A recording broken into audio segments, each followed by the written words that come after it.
Are you a person who has been working hard their whole life and trying very hard to make things happen? Maybe the idea of integrity is a very important part of your life. That I say I'm going to do something and I do it, and I feel pride in that and I feel good about that. But what about the idea of purity? How does purity fit in to life in a practical way? That's what we're going to be talking about today on The Spiritual American.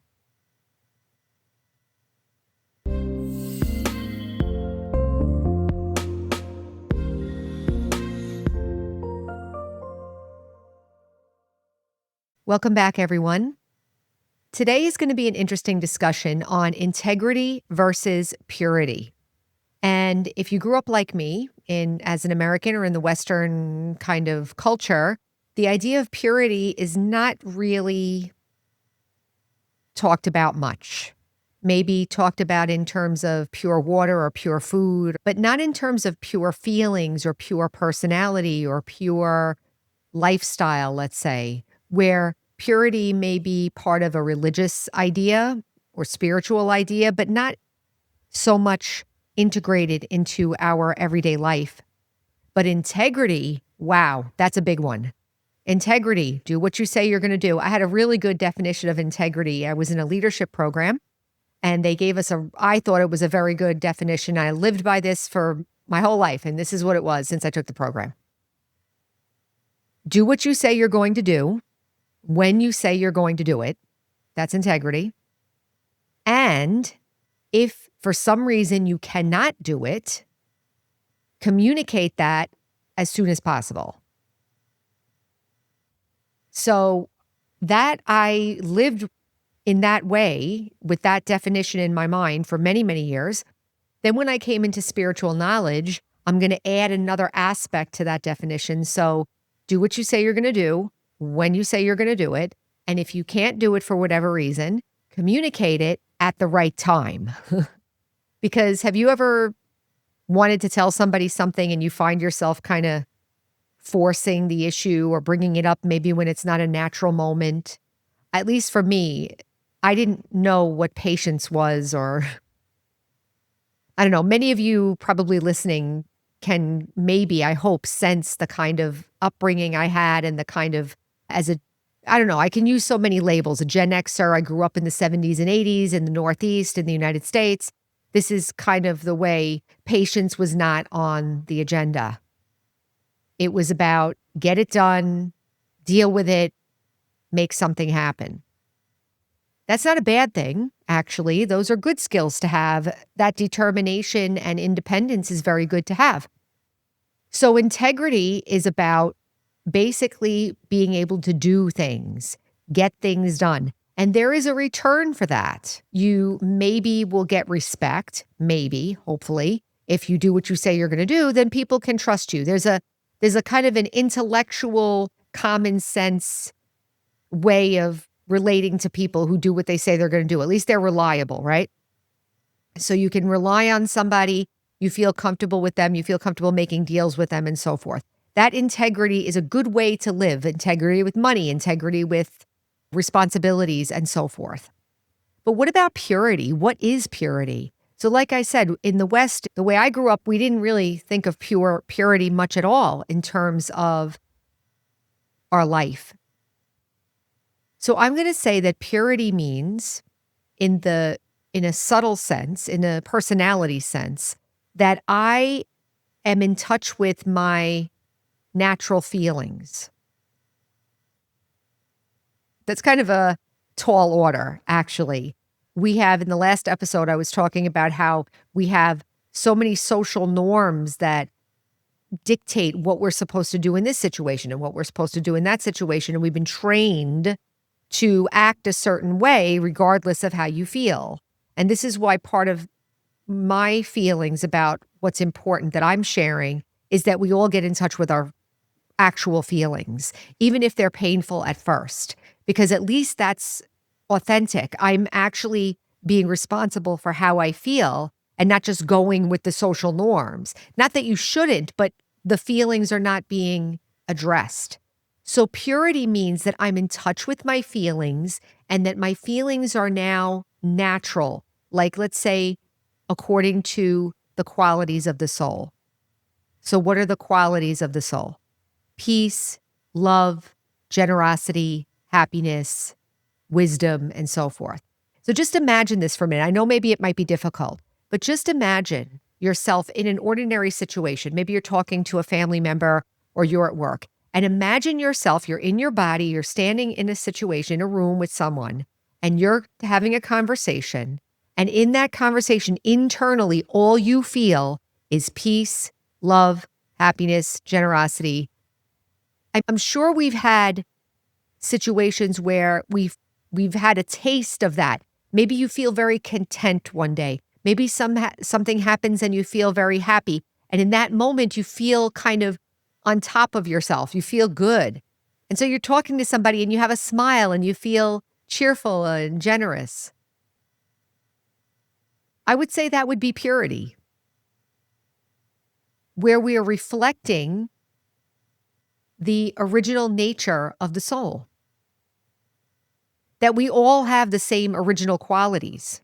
Purity is one of those qualities. But what is the definition of purity, actually? I'm just thinking, purity means you are the essence of the thing and nothing else.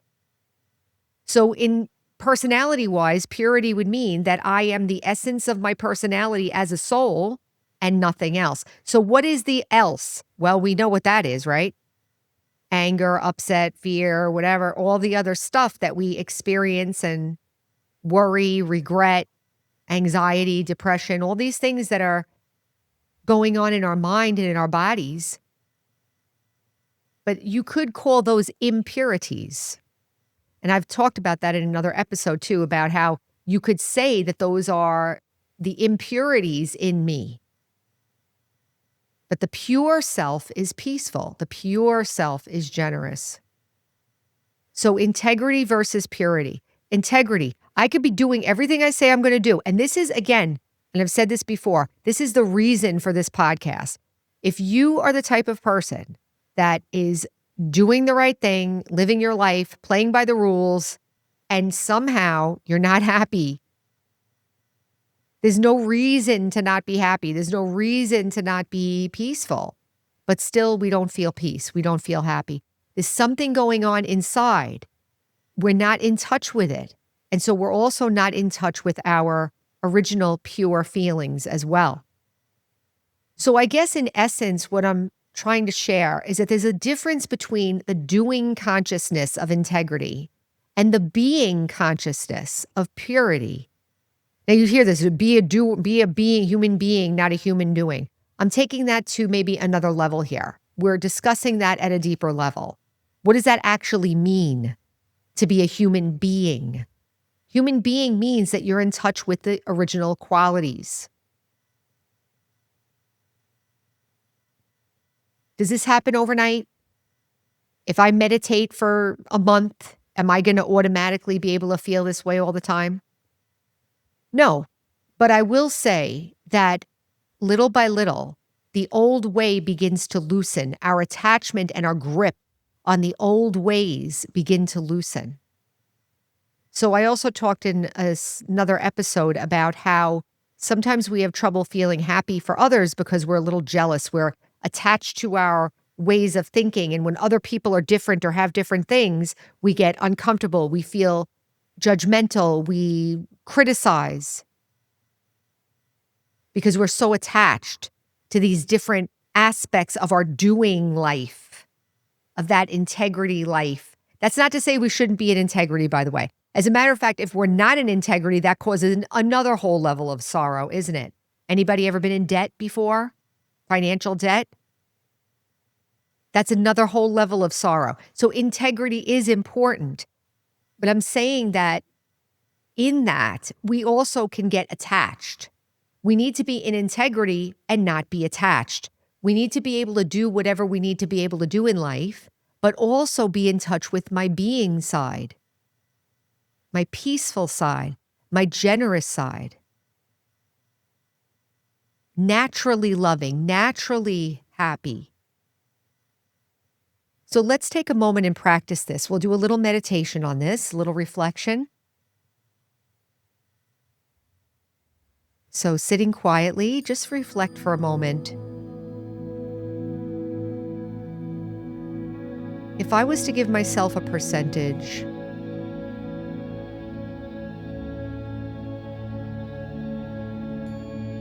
of how much I'm into the doing aspect of life, what percentage of myself and my energy would I give myself onto the doing side of things?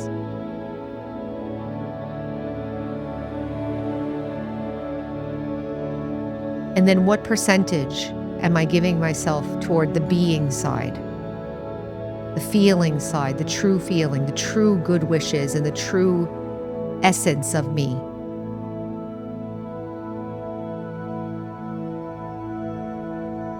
Give yourself a moment to give yourself that information.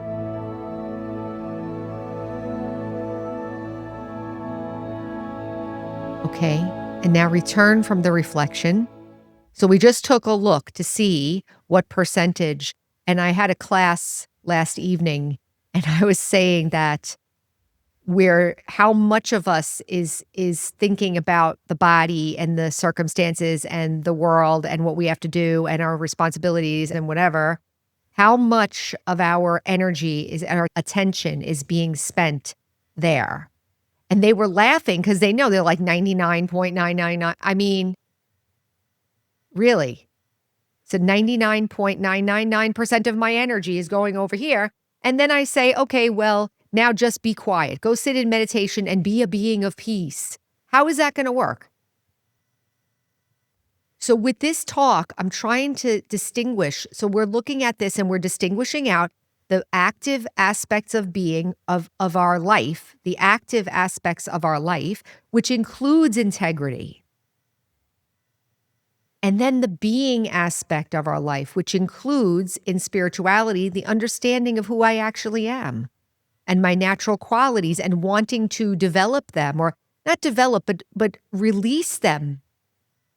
Let them shine through me. The other stuff is saying this from experience, right? I am saying this definitely from experience. Sit down to meditate.